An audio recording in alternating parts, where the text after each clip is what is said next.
Hello guys! ఈరోజు సెషన్‌లో మనం యూఆర్ఎల్ రీడైరెక్షన్స్ గురించి తెలుసుకుందాం. వీటిని యోస్ట్ ఎస్‌ఈఓ ప్లగిన్‌లో అండ్ ర్యాంక్ మ్యాథ్ ప్లగిన్‌లో ఏ విధంగా అప్డేట్ చేయాలో చూద్దాం. ఫస్ట్ ఆఫ్ ఆల్ అసలు యూఆర్ఎల్ రీడైరెక్షన్స్ అంటే ఏంటి?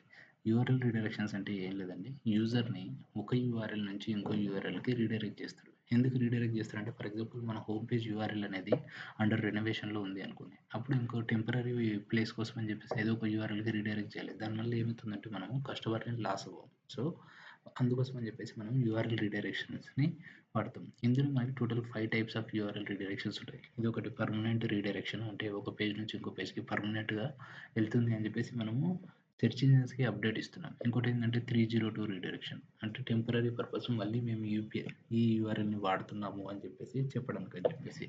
అండ్ ఇంకొకటి ఏంటంటే 307 అనేది కూడా టెంపరరీ అనే ఒక షాప్ నుంచి ఇంకో షాప్కి టెంపరరీగా మూవ్ అయ్యాము, మళ్ళీ మేము మెయిన్ షాప్కి వస్తాము, కానీ ఫస్ట్ షాప్లో ఉన్న ప్రొడక్ట్స్ సెకండ్ షాప్లో కూడా యూజ్ చేస్తున్నాము అని చెప్పేసి.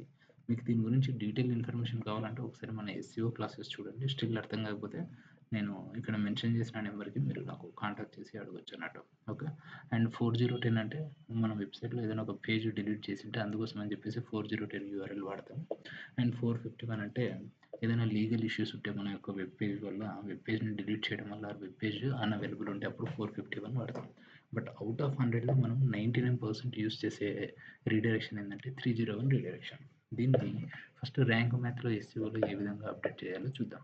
సింపుల్గా ఏం లేదండి, ర్యాంక్ మ్యాథ్లో నేను నా యొక్క వర్డ్ప్రెస్ డాష్బోర్డ్కి వచ్చాను. వచ్చిన తర్వాత ర్యాంక్ మ్యాథ్ దగ్గరికి రండి.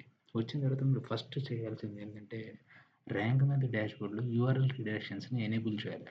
ఓకే. డాష్బోర్డ్కి వచ్చిన తర్వాత ఇక్కడ కిందికి వచ్చేస్తే రీడైరెక్షన్స్ ఉన్నాయి కదా, దీన్ని ఎనేబుల్ చేస్తేనే ఇది మనకి ఇక్కడ విజిబుల్ ఉంటుంది. ప్రజెంట్ చూడండి ఇక్కడ ఇది లేదన్నట్టు ఇక్కడ లెఫ్ట్ సైడ్. సో నేను ఏం చేస్తున్నాను, దీన్ని ఎనేబుల్ చేస్తున్నాను.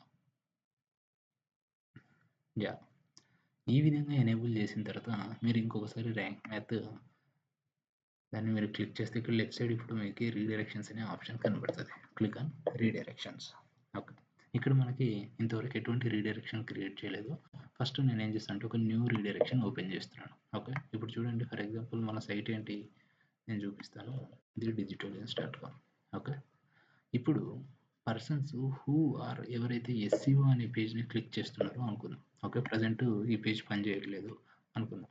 ఎవరైనా సరే ఎస్సీఓ అనే పేజ్ని క్లిక్ చేసినప్పుడు ఓకే, సోర్స్ యూఆర్ఎల్ ఎస్సీఓ ఇది ఎగ్జాక్ట్ మ్యాచ్ ఉంది. అండ్ ఇగ్నోర్ కేస్ కూడా, అంటే ఇది క్యాపిటల్ స్మాల్ ఉన్నా సరే మీరు ఇగ్నోర్ చేసేయండి అని. ఏ యూఆర్ఎల్కి నేను మూవ్ చేద్దాం అనుకుంటున్నాను వాళ్ళని, ఎస్సీఓ అని క్లిక్ చేసినప్పుడు నేను వాళ్ళని సింపుల్గా నా యొక్క హోమ్ పేజ్కి మూవ్ చేద్దాం అనుకుంటున్నాను.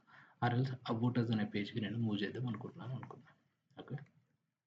చూడండి నేను ఏం చేస్తున్నాను, ఇక్కడ నా యొక్క డెస్టినేషన్ యూఆర్ఎల్ ఇస్తున్నాను. నా యూఆర్ఎల్ టైప్ ఏంది, పర్మనెంట్ మూవ్. నేను పర్మనెంట్ చేయాలనుకుంటున్నాను, టెంపరీగా చేయాలనుకున్నాను. టెంపరీ పర్పస్ అని పెట్టుకుంటున్నాను. ప్రజెంట్ మోస్ట్లీ మనం ఈ రెండే యూజ్ చేస్తాం. ఓకే. అండ్ ఇప్పుడు ఏంది, ఆల్రెడీ స్టేటస్ యాక్టివేట్ ఉంటుంది. Click on add redirection. అయ్యింది కదా. ఒకసారి ఇది వర్క్ అవుతుందో లేదో మనం చెక్ చేసుకుందాం. నేను ఏం చేస్తున్నాను, ఈ వెబ్సైట్కి వచ్చాను, డిజిటలియన్స్ వెబ్సైట్కి. ఇప్పుడు ఏం చేశాను నేను, ఎస్సీఓ అనే పేజ్ యొక్కని క్లిక్ చేస్తే దాన్ని అబౌట్కి నేను చేంజ్ చేయాలి. చూడండి, ఎస్సీఓ అనే పేజ్ని క్లిక్ చేస్తే నేను ఎక్కడ షిఫ్ట్ అయ్యాను, అబౌట్ అనే ఒక పేజ్కి టెంపరీగా మూవ్ అవుతున్నట్టు మనకి సెర్చ్ ఇంజిన్స్కి ఒక ఇన్ఫర్మేషన్ పాస్ చేస్తాం, అలాగే యూజర్ కూడా అర్థమవుతుంది. సో ఈ విధంగా మనం ఏం చేయొచ్చు అంటే ర్యాంక్ మ్యాథ్లో ఓకే, ఇక్కడ రీడైరెక్షన్స్ అనేటిది డాష్బోర్డ్లో ఎనేబుల్ చేసుకొని అండ్ మన న్యూ రీడైరెక్షన్స్ క్రియేట్ చేసి అప్డేట్ చేయొచ్చు. This is good. ఇప్పుడు యూస్ట్ ప్లగిన్లో ఏ విధంగా చేయాలో చూద్దాం. ఓకే. ఆల్మోస్ట్ యూస్ట్లో కూడా సేమ్ ఉంటుందండి. నేను మీకు మళ్ళీ చెప్తున్నాను, మీ యొక్క వెబ్సైట్కి ఏదో ర్యాంక్ మ్యాథ్ కానీ యూస్ట్ కానీ ఒకటే వాడండి. ఓకే. ఇప్పుడు నేను ఏం చేస్తున్నాను అంటే యూస్ట్ ఉంది కదండి, యూస్ట్ దగ్గరకు వచ్చేసి ఇక్కడ డాష్బోర్డ్లో చూస్తే మీరు ఇక్కడ చూడండి రీడైరెక్ట్స్ అనే ఆప్షన్ ఉంది, ఇది ప్రీమియం. ఓకే.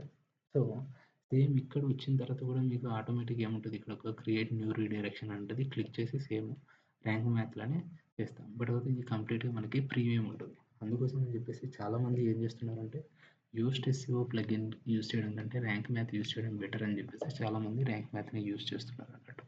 ఓకే అండి. ఈ విధంగా మనం మన యొక్క వెబ్సైట్ యొక్క యూఆర్ఎల్ రీడైరెక్షన్ని చేంజ్ చేయొచ్చు. దీనివల్ల మనకి సింపుల్ అడ్వాంటేజెస్ ఆల్రెడీ మీకు డిస్కస్ చేశాను. ఎందుకంటే మనకి వెబ్సైట్కి ఒక ర్యాంకింగ్స్ వచ్చినాయి. ర్యాంకింగ్స్ వచ్చినా సరే మనం ఇంకో పేజ్కి రీడైరెక్ట్ చేయడం వల్ల కస్టమర్ని లాస్ అవ్వము, సెర్చ్ ఇంజిన్స్ కూడా క్లియర్గా అర్థమవుతుంది, ఈజీగా మనం పేజెస్ కూడా డిలీట్ చేయడానికి హెల్ప్ అవుతుంది అన్నట్టు. Okay guys. ఓకే. సో మనకి సింపుల్గా బ్రోకెన్ పేజెస్ని కూడా మనం అవాయిడ్ చేయవచ్చు. ఓకే. సో ఈ విధంగా మనం ఏం చేస్తామంటే యూఆర్ఎల్ రీడైరెక్షన్స్ని చేస్తామన్నట్టు. మీకు ఈ వీడియో నచ్చినట్టయితే లైక్ చేయండి. అలాగే ఫ్యూచర్ వీడియోస్ కోసం సబ్స్క్రైబ్ చేసుకోండి. Thank you.